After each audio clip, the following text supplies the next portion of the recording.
Dan kamu setuju bahwa gula lebih berbahaya daripada lemak? For sure. Karena it's a trend sih. Kita bisa ngelihat jumlah orang yang punya perut buncit, skinny fat, dan juga obesitas di perut itu rata-rata 70-80% sih di populasinya kita. Kalau kita keluar, kita ngelihat aja sih. Mana yang lebih berbahaya menurut Felix? Sugars. Yes, Okay. for sure, sugars. Ya. Yeah. Ini yang akan menyebabkan masalah di kemudian hari seperti itu. Vin, sebelum kita lanjut, Vin, kamu tarik nafas dulu. Oh ya.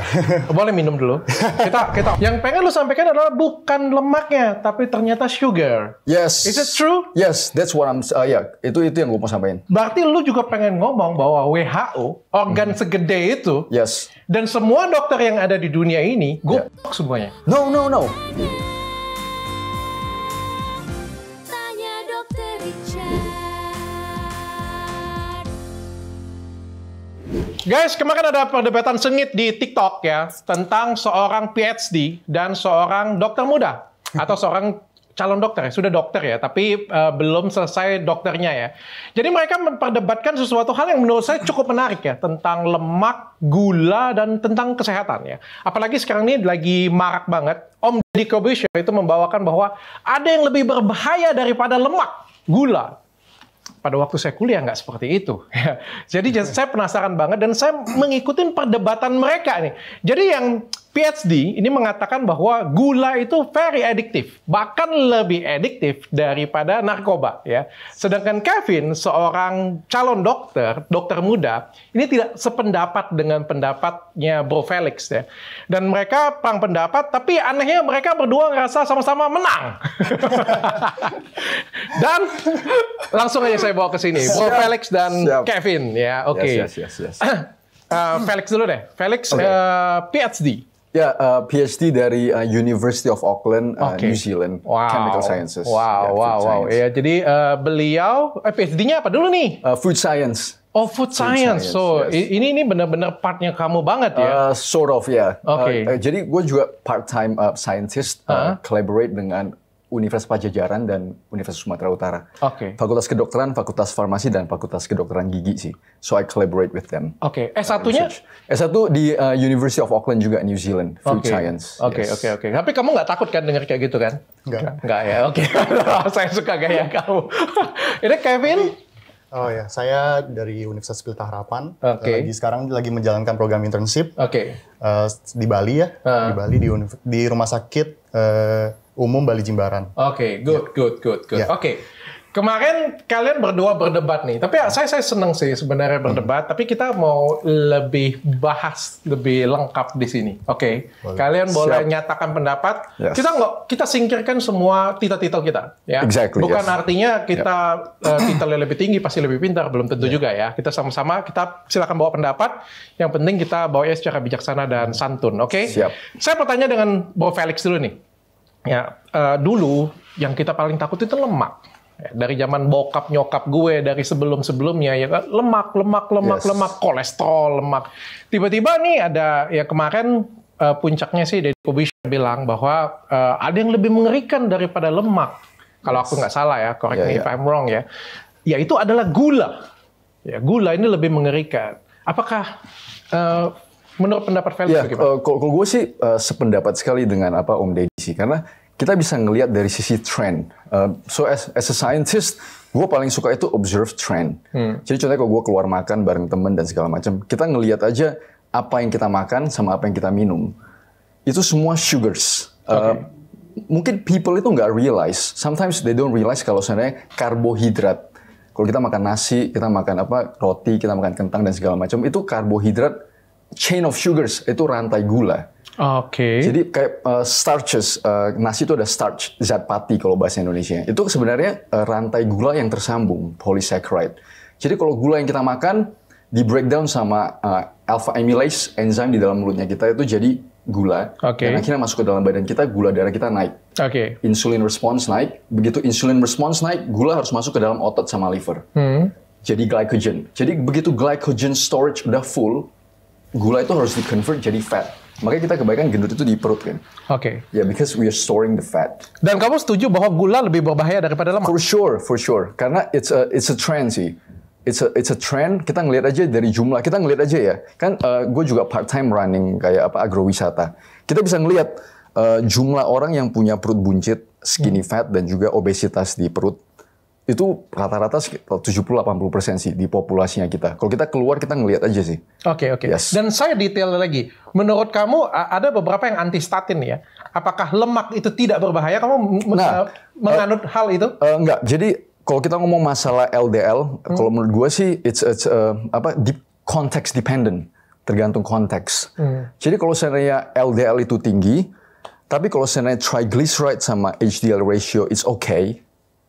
For me itu it's fine. Karena permasalahan LDL itu macam-macam sih. Jadi kalau kita ngelihat tren research papers, studies tentang LDL itu, sometimes sizes orang nggak sadar kalau misalnya kita cek LDL, mereka itu nggak ngelihat jumlah partikel LDL itu berapa, sizes ukuran dari LDL. Jadi ukuran LDL itu juga menentukan seberapa atherogenic, artinya itu seberapa gampang dia teroksidasi dan jadi plaque.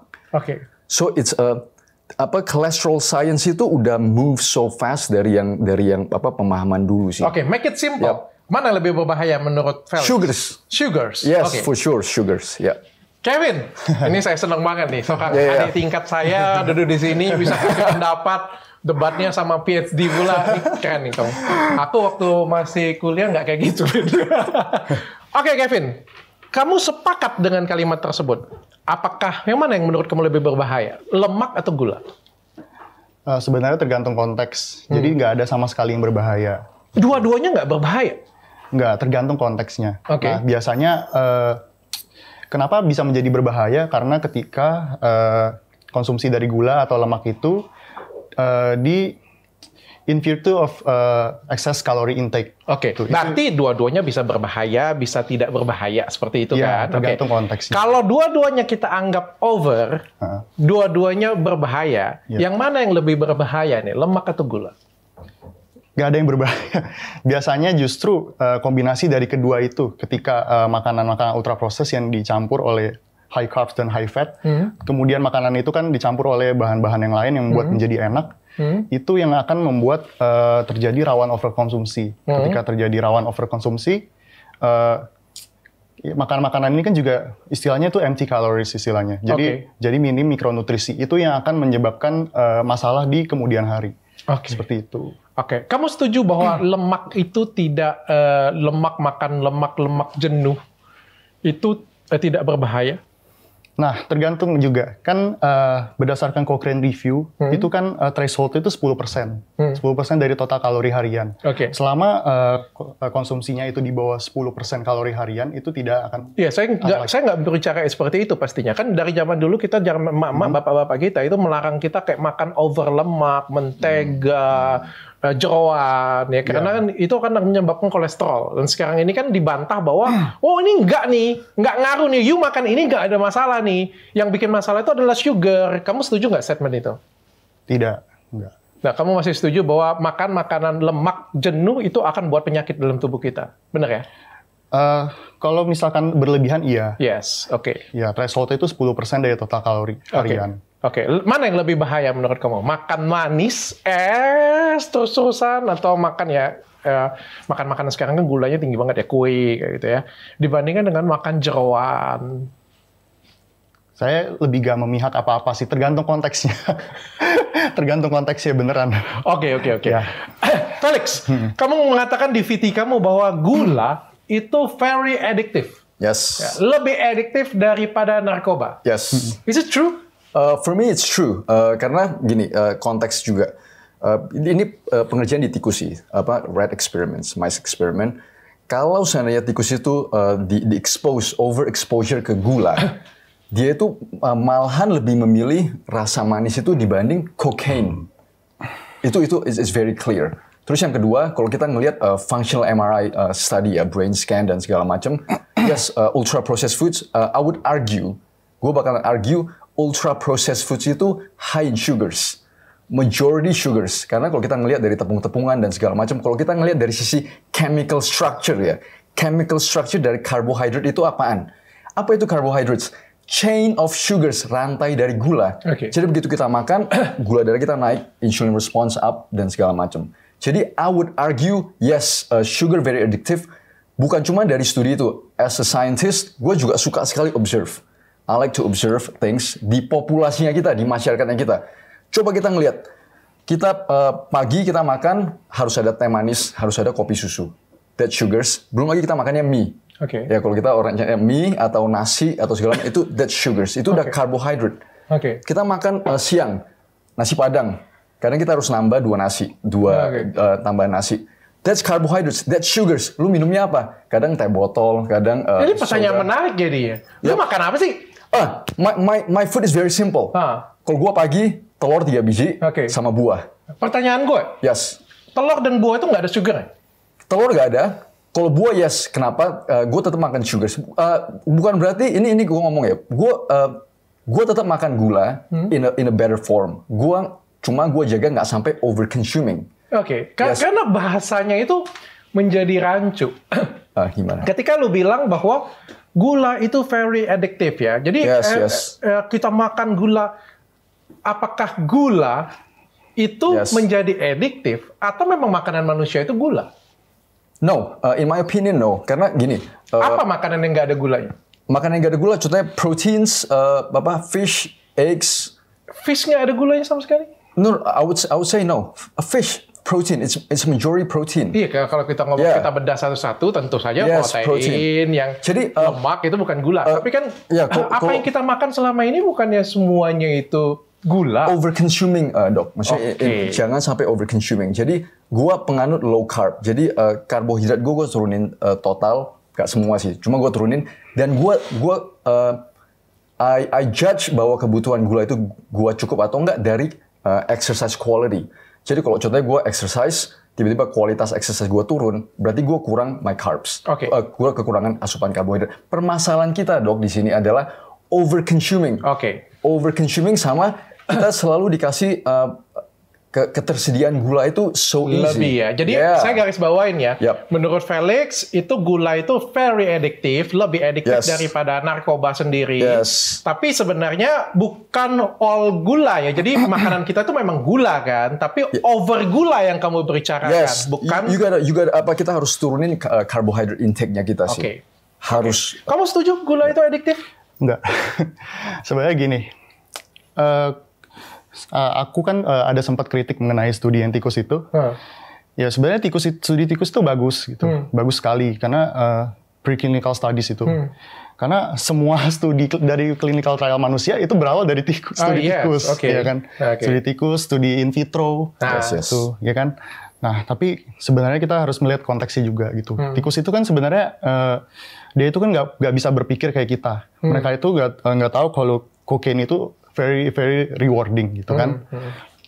Dan yang mereka pengen itu kan sebenarnya makan. Dan mereka menggunakan naluri mereka, mana sih yang lebih enak nih, yang lebih enak dimakan tuh yang mana gitu. Tapi gue mau potong nih, Dok.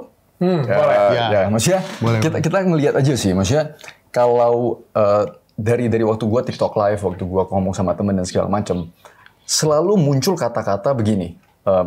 Tapi gue susah sekali kurangin rasa manis itu. Gue kayak kurang sesuatu kalau gue nggak makan rasa manis. That's addiction. As simple as that.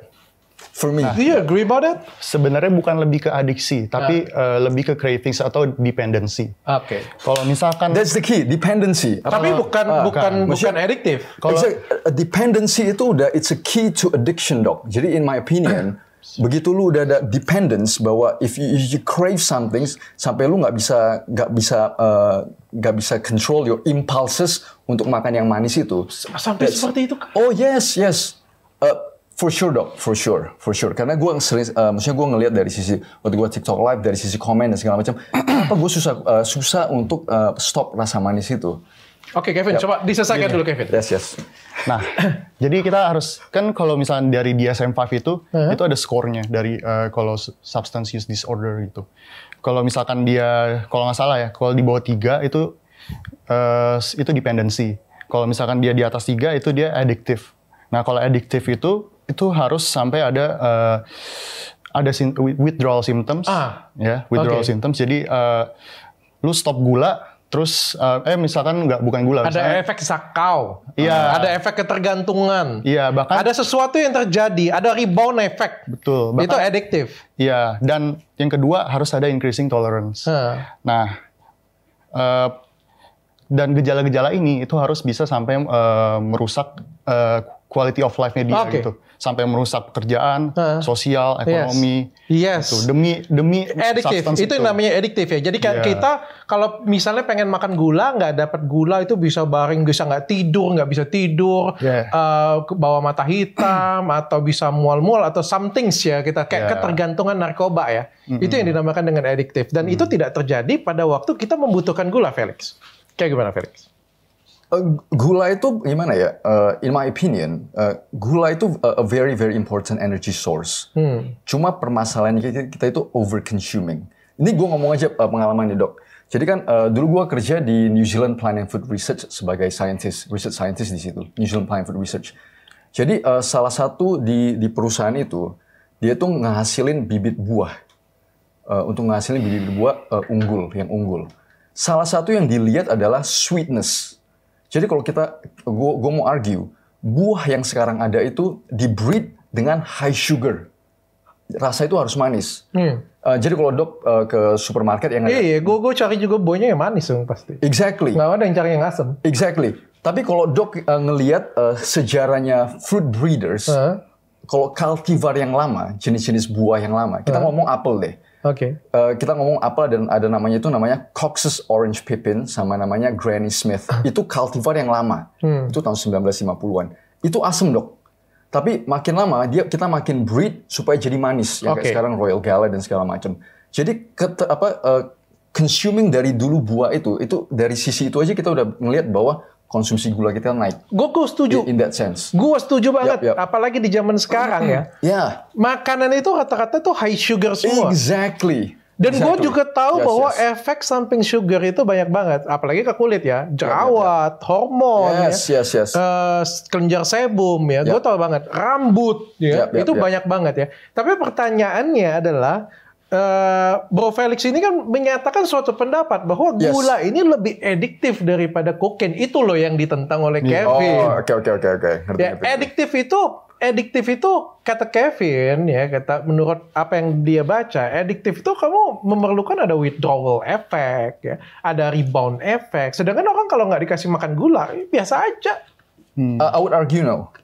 Coba kita ngelihat ya dok ya. Maksudnya kalau kita ngelihat orang-orang yang betul-betul obesitas dan maksudnya betul-betul parah. Begitu kita nggak kasih gula dok, itu ada semacam withdrawal symptoms. Cravings itu udah mulai craving. Aduh, gue rasanya mau pengen. Kalau kita ngerjain studi, ini sugar addiction ini bukan dari studi biochemistry sih. Dia kebanyakan studi dari psychology. Oke. Yes, jadi kalau dok ngelihat dari sisi, kan ada studi yang bilang dia against bahwa sugar is not addictive. Ada juga studi yang bilang bahwa sugar itu addictive. Dan kebanyakan pool of studies yang support hypothesis bahwa sugar is addictive itu kebanyakan dari psychology. Oke. Yes, dan itu ada tanda-tanda addiction di situ. Oke. Yes, I would argue very strongly. Very strongly. Yes, Oke. I would argue very strongly. Landasan lu apa nih, Bro? Exactly, that's the thing that I'm saying. Kalau dok, kita ngeliat, I'm a scientist, jadi gue tend to look, ini biasnya gue sih. Oke. Jadi gue selalu ngeliat dari sisi studi yang bertentangan dan studi yang pro, dan gue coba ngeliat dari applicable di masyarakat. Oke. Dari pengalaman gue, kalau gue keluar sama teman, gue ngomong sama segala macam, kita ngeliat, kita observe, yang lebih pro itu adalah sugar is addictive, yang ada di masyarakatnya kita. Lu tapi nggak bisa general orang juga. Lu kalau minum kopi manis-manis? Enggak. Aku juga nggak. Ya enggak, maksudnya I'm not generalizing. Aku nggak suka minum minuman manis. My argument is sugar is addictive. My argument is sugar is addictive by comparison kalau gue ngelihat psychological study sama enggak, dan gue ngelihat sendiri di teman-teman gue. Gue setuju poin lo, tapi tentang adiktif itu juga masih menjadi question mark. Karena kalau misalnya kita ngomong of course. adiktif ya, Yes. narkoba itu dilarang, bener ya, Vin? Yes. Kenapa nggak gula dilarang? Yes. Ya maksudnya, makanya gue bilang ini kan pendapat based on psychological studies sama observationnya gue. Oke. I strongly argue bahwa sugar is addictive. Oke. That's my stance. Oke. Yeah. Felix, Yep. karbo dengan gula itu sama? Ini juga banyak sekali salah kaprah. Kita harus tahu dulu karbohidrat itu apaan. Coba menurut Dok itu karbohidrat apaan? Oke, menurut Kevin ya. Coba Karbohidrat itu dibagi dua, ada simplex, ada kompleks. Let us break it down to the smallest point. Apa itu karbohidrat? Let's break Karbohidrat itu dibagi dua. Yes. Ini sepengetahuanku ya, dengan ilmu aku yang lama ya. Aku sudah lulus kedokteran itu sudah cukup lama, sudah 12 tahun. Sama kita. Seumur. Jadi setahuku adalah karbohidrat itu dibagi dua, ada karbohidrat simplex dan karbohidrat kompleks. Yes. Dua-duanya itu adalah gula, tapi gula simplex dengan gula kompleks. Yang simplex itu lebih mudah dikonsumsi sehingga lebih mudah untuk naikin insulin, sedangkan yang kompleks itu lebih perlahan. Ya, pertanyaannya, apakah karbo itu adalah sugar? Nah, pertanyaan yang harus ditanyain adalah dari sisi hubungan kimianya, Dok. Jadi gini. Karbohidrat kompleks itu juga ada dua jenis. Jadi contohnya kalau Dok makan starches, zat pati, tepung-tepungan, nasi, kentang, versus kalau kita makan sayuran. Oke. Jadi in the simplest form dari bentuk yang paling sederhana, mereka itu gula. Itu glucose molecules sama fructose yang digabungin. Nah, dengar dulu Dok. Jadi untuk bisa yang tepung ini, itu hubungannya adalah namanya alpha glycosidic bonds. Alpha glycosidic bonds ini bisa dipecah oleh di ludahnya kita, alpha amylase. Yes. Begitu masuk itu jadi naikin gula darah kita. Kalau kita makan vegetable, fiber, dia juga hubungan glucose, Dok. Yes. Perbedaannya adalah glukosa ini sama glucose ini, dia hubungannya namanya beta glycosidic bond. Kita nggak punya enzim untuk breakdown beta glycosidic bond. Jadi gimana cara kita memproses beta glycosidic bond itu adalah our gut microbiome. Itu terjadi fermentasi produk.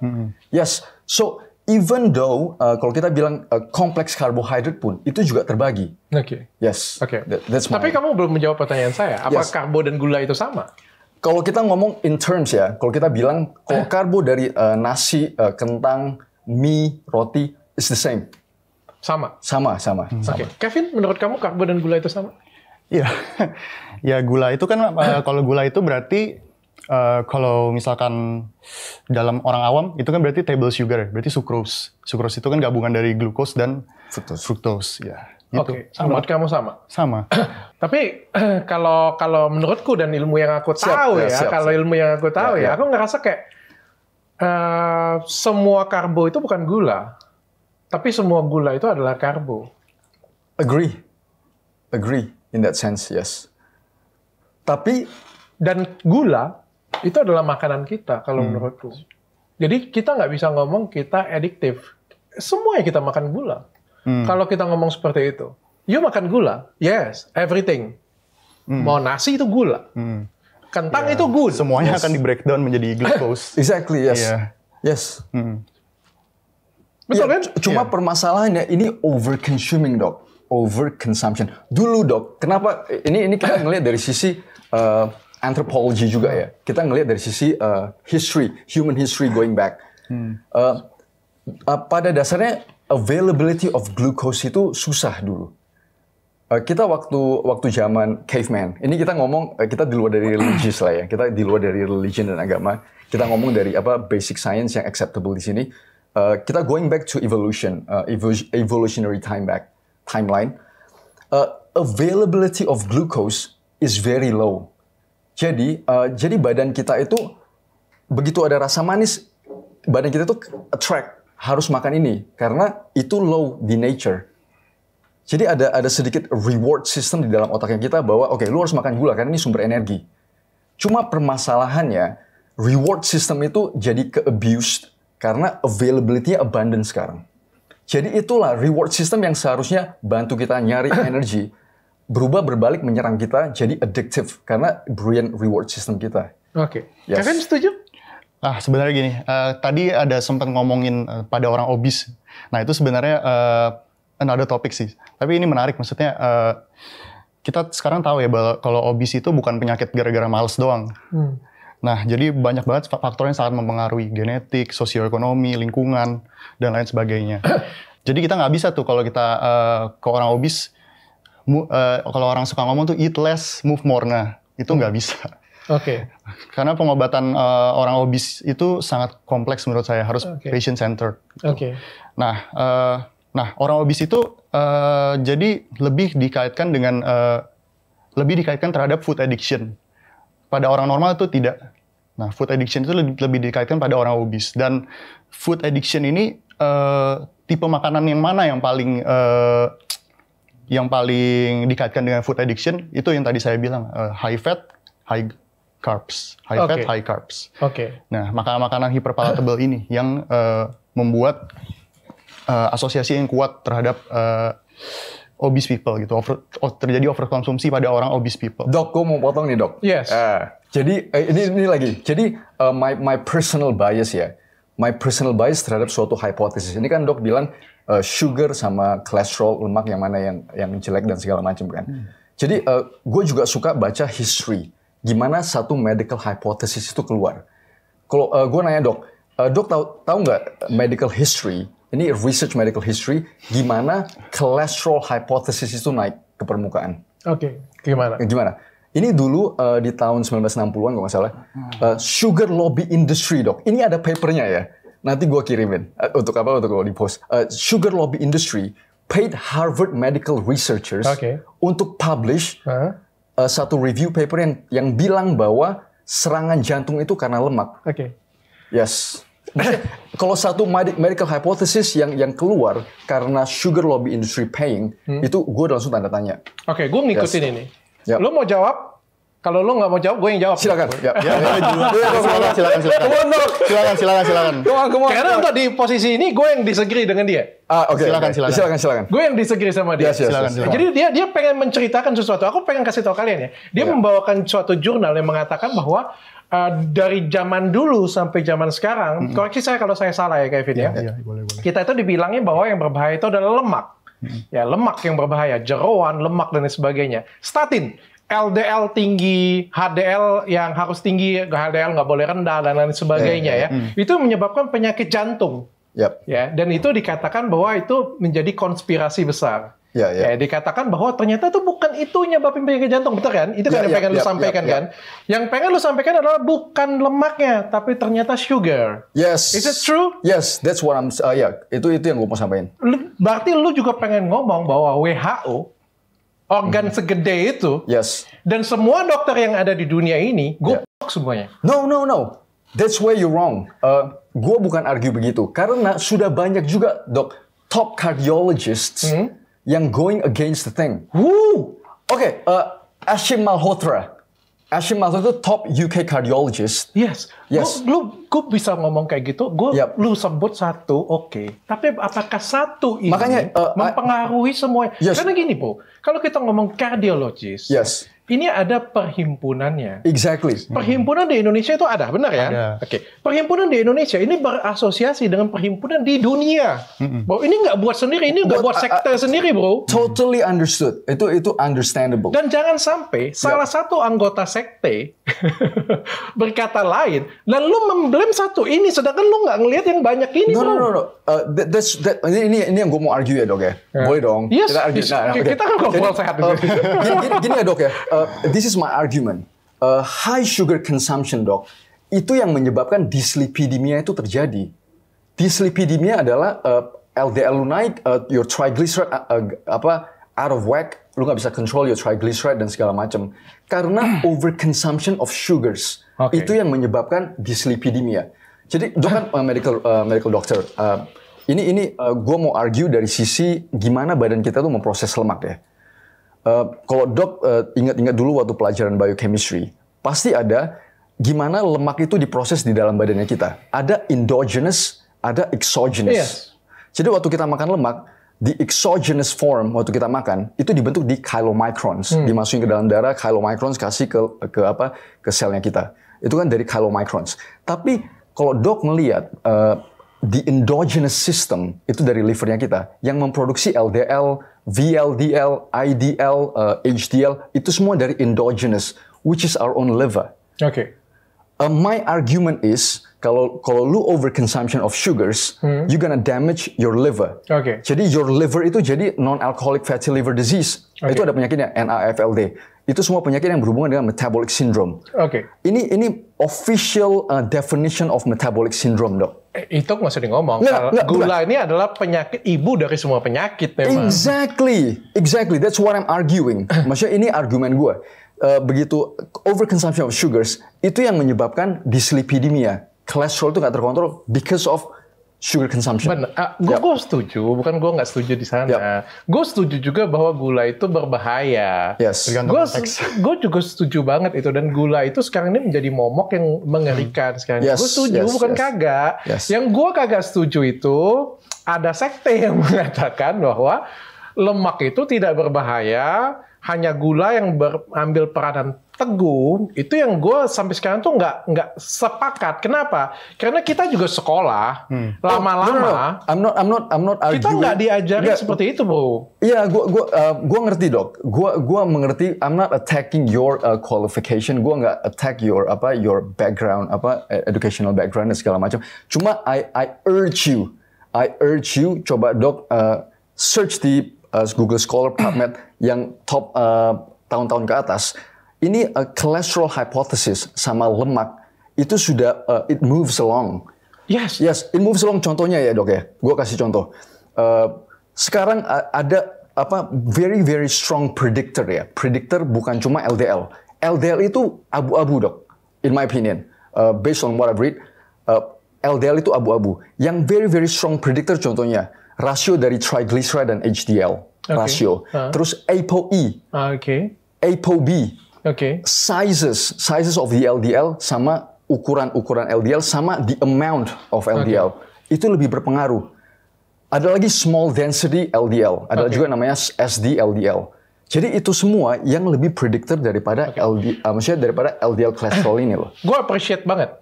Tapi permasalahannya protap itu belum berubah, bro. Exactly, I know. Of course. Dan kita seorang dokter, itu kita mengikuti protap. Exactly, dari WHO. yes. Karena protapnya tidak pernah berubah seperti itu. Yes. Jadi kita pun juga, dan aku Totally rasa juga orang WHO juga kagak goblok sih. Jadi mereka juga pasti akan membaca hal tersebut. Nggak, gini loh, Dok. Maksudnya gimana ya? Kita jangan ini my suggestion. Don't take it personally. I'm not attacking your institution. I'm not attacking your educational background. Cuma science moves along. Gue setuju. Science moves along. Dan we gotta be open. We gotta be open untuk new hypothesis, new arguments. That's what I'm arguing. Jadi based on available evidence, I'm arguing this. Menurut lu dulu deh. Mengenai ADL ya? Ini sebenarnya lu yang gue majuin ke depan. Ini gue yang wakili lu jawabnya. Ya mana sih? Santai. Lu. Vin. Oke, ini udah lanjut ke LDL ya? Yeah, that's right. Yes. Come on. Oke, jadi menurut saya sih dari review literatur saya itu evidence sudah cukup jelas ya, maksudnya sudah cukup konsisten mengenai LDL ini. LDL ini itu sebagai independent risk factor atau kalau di Mendelian randomisasi menjadi lebih ke arah kausal dari CVD. Nah, bukan berarti faktor-faktor yang lain itu juga nggak penting. Bukan itu nggak penting. Tapi kalau misalkan yang lainnya itu dikontrol, tapi LDL-nya itu masih tinggi, itu resikonya juga tetap tinggi. Gitu. Yang harus dicamkan tuh itu. Gitu. Jadi banyak sekali ini sebenarnya lagi tren sih, maksudnya carnivore diet yang bilang orang-orang carnivore diet yang bilang, oh LDL itu sama sekali nggak penting gitu. Yang TG dan HDL ratio itu yang penting gitu. Kalian semua telah dibohongi seperti itu. Maksudnya itu it's totally wrong gitu, salah banget maksudnya. Karena nggak sesuai dengan body of evidence gitu. Nah, mengenai tadi ada sempat juga mengenai non-alcoholic fatty liver. Yes. Nah, jadi ada satu studi, nanti aku kasih deh studinya ya. Jadi dia bandingin nih, kalau nggak salah itu glucose, fructose sama saturated fat. Jadi dia melihat gimana sih, apakah mereka ini kalau ketika diberikan hypercaloric, maksudnya diberikan sampai menjadi hypercaloric state, itu gimana sih perkembangan dari fatty livernya itu, apakah ada deposit lemak yang bertambah di di liver. Ternyata yang paling bertambah itu pada grup yang mengkonsumsi saturated fat. Gitu sih. Nah, saturated fat ini juga sebenarnya Sebenarnya ini masih teori-teori, tapi yang teori yang paling didukung itu adalah ketika kita mengkonsumsi saturated fat yang berlebihan atau lemak jenuh ya maksudnya. Kalau ada yang nggak tahu saturated fat itu apa, dia akan mengganggu reseptor LDL reseptor di lemak, di liver, kebalik mulu. Nah jadi LDL itu kan harusnya diolah di liver, maksudnya diolah di liver supaya kadar LDL itu tetap optimal. Nah tapi ketika kita mengkonsumsi saturated fat yang berlebihan, reseptor LDL ini menjadi istilahnya tuh jadi ngaco gitu. Jadi akhirnya LDL itu menjadi bersirkulasi terus di pembuluh darah. Oke. Nah itu yang menjadi bahaya. Nah mengenai LDL partikel dan segala macam besar, kecil, sedang, oxidize itu. Nah banyak yang berargumen kan maksudnya, oh itu yang penting maksudnya. Nah, lu nggak usah takut sama LDL yang biasa, lu harus takut sama LDL yang kecil, lu harus takut sama LDL yang oxidize itu. Nah jadi peneliti itu sudah menemukan ya bahwa ApoB itu adalah prediktor terkuat dari CVD. Oke. Jadi ApoB itu sudah, jadi istilahnya semua partikel yang atrogenik itu ada yang namanya name tag istilahnya. Nah name tag-nya itu kita yang sebut sebagai apolipoprotein B. Nah ketika kita, jadi sudah ApoB ini sudah termasuk jadi semua jenis LDL, terus chylomicron remnants, terus IDL. Semua itu atrogenik gitu. Dan kalau misalkan kita ngomongin partikel yang kecil nih yang bisa masuk gitu, sedangkan yang gede itu nggak bisa masuk. Nah, untuk suatu partikel kolesterol itu bisa masuk ke pembuluh ke dinding arteri, itu ukurannya harus di bawah 70 nanometer. Nah, sedangkan semua partikel itu di bawah 70 nanometer. Jadi semuanya itu bisa masuk sebenarnya. Tapi tetap maksudnya, yang partikel yang besar ya pasti lebih susah masuknya, gitu pasti. Tapi tetap berpotensi untuk masuk gitu. Dan kita nggak tahu yang mana nih bakal yang masuk, yang gede atau yang kecil gitu kan. Jadi sebaiknya tetap kesimpulan saya tetap berhati-hati terhadap total kolesterol kamu, begitu. Oke. Saya coba buat kesimpulan kecil dulu di tengah-tengah segmen ini. Jadi sebenarnya dua-duanya sama-sama benar, ditarik ke dunianya masing-masing ya. Jadi sebenarnya. Yang satu, kita berpegangan kepada potapnya kita, standar prosedurnya kita ya. Dan sekalian juga harus tahu, penelitian itu ada banyak yang terjadi ya. Penelitian itu semua orang tuh berhak meneliti ya. Belum tentu itu juga penelitian itu juga benar. Ketika kita ngambil salah satu penelitian, ini belum tentu juga benar ya. Karena penelitian ini ada biasnya, ada salahnya, ada pendanaannya, ada sponsornya, dan lain sebagainya. Jangan kita menaruh pendapat kita, ya dengan pendapat kita ngambilnya ke penelitian yang kita suka. Dan kita menggeneralisasi penelitian tersebut. Ya contoh ya, ketika saya menghargai, karena memang ini bisa bergerak terus. Dunia sains ini bergerak terus. Oh yes, for sure. One day, mungkin 30 tahun dari sekarang, mungkin apa yang dikatakan Felix ini semuanya terjadi. Betul. Ya, tapi bisa juga tidak. Betul. Dan maksudnya, potong boleh gak? Jadi kita lebih situ. Jadi gue mau potong nih dok, maksudnya, yes, penelitian itu pasti ada pros and cons, for sure, 1000%. Cuma kita harus ngeliat konteks. Gue selalu ngomong gitu, kita harus ngeliat konteks. Kalau menurut gue, konteks yang terjadi di sekarang ini lebih support my hypothesis bahwa sugar is addictive and sugar is the problems causing all obesity problem sama segala macam. That's based on my kita lihat dari dua sisi. Kalau menurut hipotesis kamu seperti itu, bagaimana cara kita menghindari gula? As simple as that, cut aja carbs. Jadi kita fokus di healthy proteins. Jadi ini apa ini makan? Nah, ini makanan gue ya dok ya. Ini gue share. Gue makan 60-70% itu protein hewani. Daging. Daging, ikan, ayam itu 60-70% di piringnya gue. Terus 30-40% itu campuran. Itu ada sayur, ada buah sedikit sama carbs. Jadi that's my whole plate. Yes. Dan gue fokus di protein hewani. Because as time goes by, maksudnya kita makin berumur, absorption protein kita makin kurang, makin susah badan kita tuh absorb protein, sama muscle mass kita kurang. Gue jadi nyampe ini. Pantas hipotesis ini tuh hampir sama ya, karena beberapa PT dan beberapa personal trainer ya, saya ngomongnya punya hipotesis yang sama, karena cara berpikir dan cara makannya mirip ya. Yes, because that's what itu yang gua rasain, Dok. Ini I have a personal mission sih, Dok. Gua punya personal mission. Jadi gua cerita sedikit my personal mission kenapa begitu. Lagi-lagi gua dari kecil orangnya suka observe. Jadi gua ngelihat apa yang terjadi di personal life-nya gua sama sekeliling. Jadi tiga grandparents. Tiga grandparents gua itu meninggal karena serangan jantung, diabetes, Alzheimer's, stroke, dan segala macam. Ini ada sisa nih grandparent gue sisa satu nih, nenek dari bapak. She's very slim. Dia udah umur 83. Kemarin gue baru nyampe kan gue ketemu awareness dia itu loh. Masih aware, 83 years old. Sedangkan grandparents gue yang lain itu udah meninggal di umur 70. 70 dead karena diabetes. Dan ini my personal experience, Dok. Ini my grandparent dari keluarga bapak yang I was very close. Dia seingat gue lah dari gue kecil itu dia komplainnya itu adalah rheumatic, terus orangnya obesitas, dan dia nomor 1, Dok. Dia kalau malam dia harus makan yang manis, dia bilang nggak bisa tidur. Di situ juga salah satu yang support gue langsung personal experience. Oh shit, ini engkong gue ini kalau malam gue inget sekali. Dia begitu jam 8 jam 9 dia harus turun ke bawah makan sesuatu kayak biskuit yang manis yang ada gulanya di atas. That triggers, maksudnya dari situ gue inget bahwa yes, that's some sort of addiction. Dan akhirnya ya dia meninggal karena komplikasi, diabetes, stroke, cardiac arrest dan segala macam. Oke, Kevin, bagaimana cara kita menghindari gula di zaman seperti sekarang ini? Sebenarnya Kemenkes pun sebenarnya udah ada bikin itu yang namanya tumpeng gizi seimbang.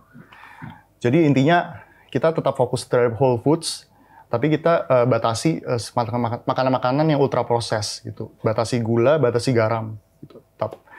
Menurut kamu yang nagih itu apa sih? Gulanya atau rasa manisnya?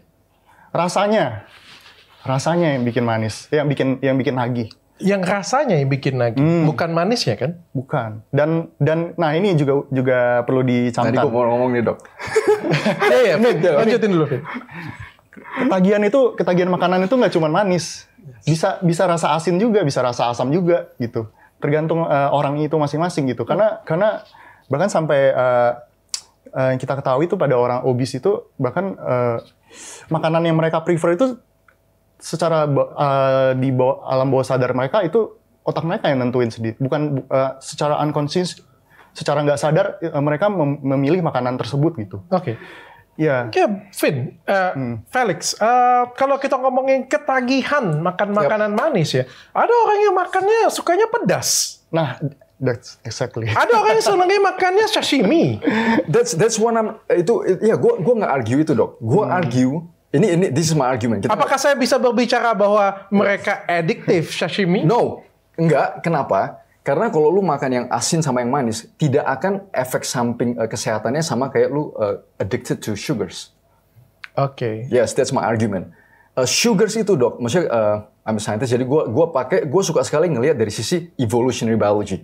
Jadi kalau kita ngomong sugars, kenapa waktu kita makan gula itu rasanya manis? Kenapa molekul itu waktu kita kena lidahnya kita itu manis? Karena itu available energy. Jadi brainnya kita itu bakalan bentuk sesuatu yang pleasant, yang enak. Begitu lu masak rasa manis, kita jalan-jalan, oh ini rasa manis. Langsung kita terasosiasi dengan, oh ini energi, kita harus makan nih. Nah, jadi brain reward system itu yang terhijack. Yang harusnya sugars itu secara natural ya, Dok ya, itu very very low level. Kalau kita balik ke zaman dulu, semua buah-buahan dan segala macam itu tidak tinggi dengan sugars. Dia itu very scarce, nggak banyak. Makanan zaman dulu nggak semanis dan zaman sekarang. Ya, tapi makanan zaman dulu juga nggak seenak zaman sekarang. Exactly, that's what I'm saying, Dok. That's what I'm saying. Maksudnya hyperpalatability itu di-drive oleh sugars, oleh rasa manis itu loh. Kenapa sih makanan-makanan enak tuh rasa-rasa manis, Vin? Itu makanan enak ya asin juga banyak.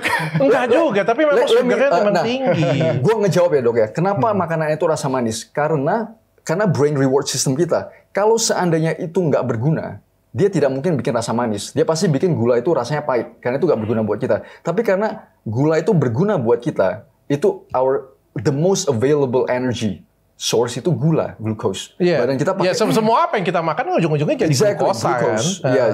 Itu yang di hijack karena availability di dalam masyarakatnya kita. That's my argument. Oke. Tapi That's my memang argument. makan yang enak semuanya manis sih, dari kue, Yeah. martabak, Exactly. es krim. Gimana kalau yang gurih? Hah? Gimana kalau yang gurih? Yang gurih pasti ada rasa manis juga. Sama. Yes. Everything, semua Yes. yang Pasti ada rasa, ada komponen semua manis yang enak kok kata-kata itu yang manis itu memang nyebelin sih. itu. Yes. Gue juga Yes, tahu, you bukan get gue my point. arguing lu juga bukan artinya gue nggak setuju. Yes. Gula itu sekarang ini menurut gue lebih ngeri sih zaman sekarang. Yes, Karena yes. gula ini bisa nyebabin jerawat. Gula itu bisa nyebabin flek, gula itu bisa nyebabin kulit kering, gula itu bisa nyebabin hormon terganggu, gula juga bisa menyebabkan kebotakan. Lu Kok gue botak gimana? Padahal gue gak pernah makan. mungkin dulu ya. Ya, genetik sih, genetik. Enggak, gue dasarnya dari dulu gak demen yang manis sih, Dok. Maksudnya bagi gue lebih gampang karena gue dari dulu itu nggak suka yang rasa manis. Gue juga nggak suka doyan yang manis. Gue Yeah. pencinta teh. Oh. Gue nggak pernah minum yang manis. Yap. Tapi gue hobi juga dessert. Sumpah kan. Maksudnya- Dan dessert itu bukan manis seperti manisnya gula pada minuman. Exactly, karena ada campuran asinnya, ada campuran maksudnya rasa-rasa. Itu loh deliciousnya. Yeah, gitu. exactly. Yes. Kalau manis doang, gue Betul. kagak suka. Iya, itu yang maksudnya poin yang saya ingin tekankan gitu. Maka ketika itu maksudnya makanan itu menjadi hyper palatable, itu yang menjadi dia istilahnya itu menjadi ada dependency gitu. Oke. Ya, bukan solely cuman table sugar doang begitu. Oke, terakhir nih, Felix, solusi yang harus kita lakukan, Dedi. This is my simplest solution. Ini udah paling simple. Yang tadi gue ngomong, Dok. 60-70% protein hewani. Ini juga permasalahan, ini gue tie-in ya, ke masalah stunting di kita, Dok. Gue tinggal 11 tahun di New Zealand. Jadi gue tahu pola makan orang bulenya New Zealand sama perbedaannya kita. Permasalahan stunting kita itu adalah protein hewani yang rendah. Jadi makanya gue makan 60-70% itu protein hewani, 30-40% itu campuran sayur, buah, sama a little bit of carb. Carb gue sekitar 10%. Itu nggak mindahin lemaknya jadi tinggi gitu? No, Dok. Dulu nggak bisa, Bukan. bisa satu Enggak. untuk semua Bukan. dong. In my opinion, Dok, apa yang kita makan itu tercermin dari badannya kita, Dok. Gue Itu- setuju. that's for sure. Dan ini terakhir, kalau ini gue selalu, I'm very into blue zone diet, Dok. Blue zone diet itu ada 5 region di dunia ini yang orangnya itu hidup sampai di atas 90 sampai 100 tahun lah. Itu rata-rata blue zone diet yang di Okinawa. Ini ada satu yang paling penting. Begitu gue makan 80% gue merasa kenyang, I stop eating. Oke, That's it. As simple as that. As luar simple as biasa. that. Kayak gimana menurut kamu solusinya? Sebenarnya ya solusinya itu yang jadi terdapat penelitian ya. Jadi dia meneliti semua jenis diet itu apakah kedepannya itu akan sukses gitu. Ternyata enggak. Yes. Jadi in the end yang terpenting itu adalah adherence. Adalah kepatuhan kita, senyaman kita dengan diet tersebut gitu. Jadi mau jenisnya low fat, low carb dan lain sebagainya, itu nggak, maksudnya bagi aku itu nggak terlalu penting. Yang penting kamu itu konsisten dengan diet tersebut. Oke. Gitu. Karena berdasarkan meta-analisis dari RCT, ketika mereka membandingkan low carb dan low fat itu nggak ada bedanya. Berdasarkan metabolic marker juga nggak ada bedanya. Oke. Gitu. Jadi disesuaikan dengan gaya hidup kita dan kebutuhan kita ya. Betul. Ya, jadi ya, ini sama kayak saya coba artikan bahasa dia yang agak jelimet ya.